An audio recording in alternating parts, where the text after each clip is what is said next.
So this going to be the top of the toe groove, or what do you call it? Need to measure the reach of the wheel arch in here, so need to cut out a little bit more.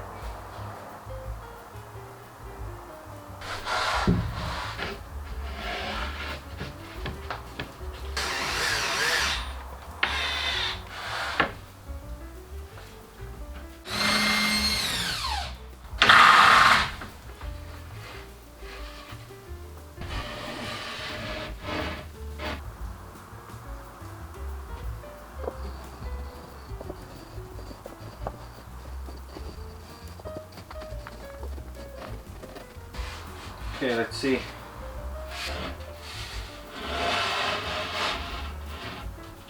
Okay, I think it's pretty close. So the gap in here is pretty close. Actually, I think it cannot really get any closer. So here you can see a little mistake, but doesn't really matter because you cannot see it after I install everything in here. And I'm gonna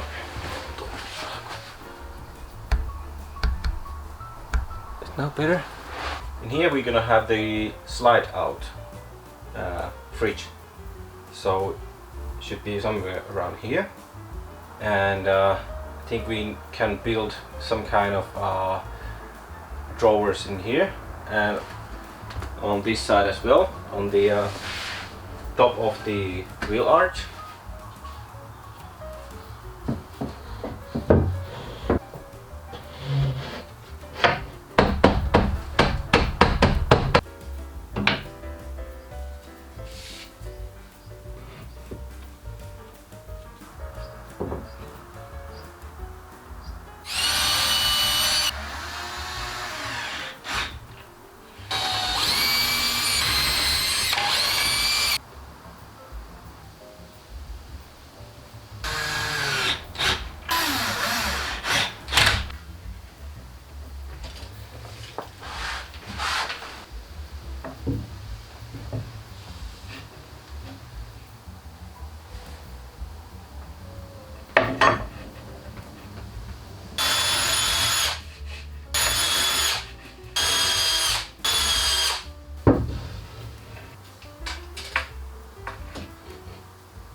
Now that the kitchen unit is almost ready, I still waiting for the sink, the drawer slides, and I think that's all.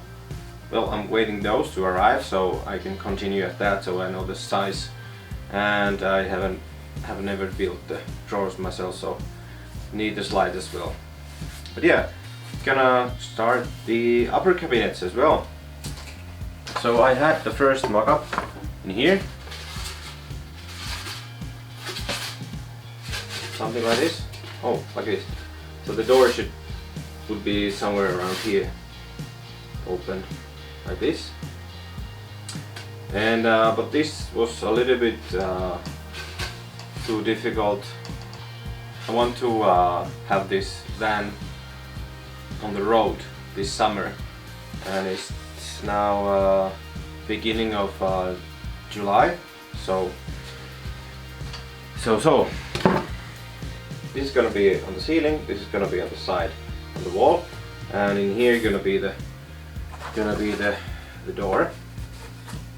Gonna be open like this, and I make a little notch in here, so the door would be a little bit over this edge, this corner here, so I don't need to have any knobs or something like that.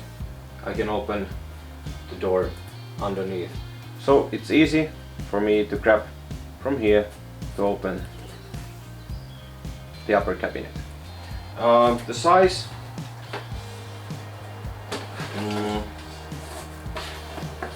is about 33 centimeters wide, and the door actually is 32.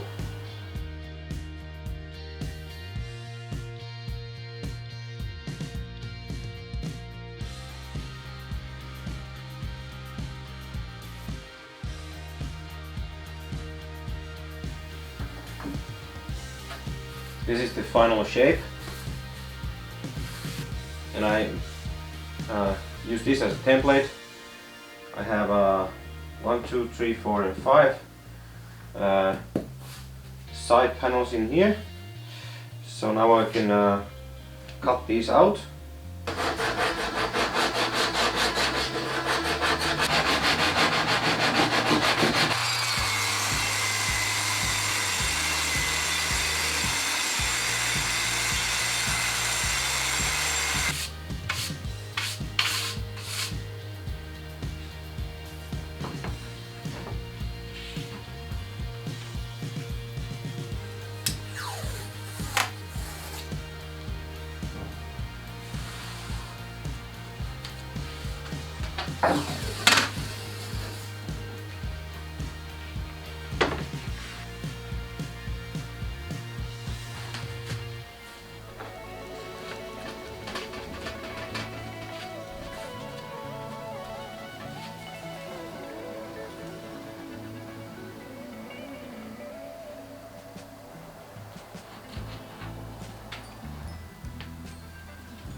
After the few clamps, these are now straight.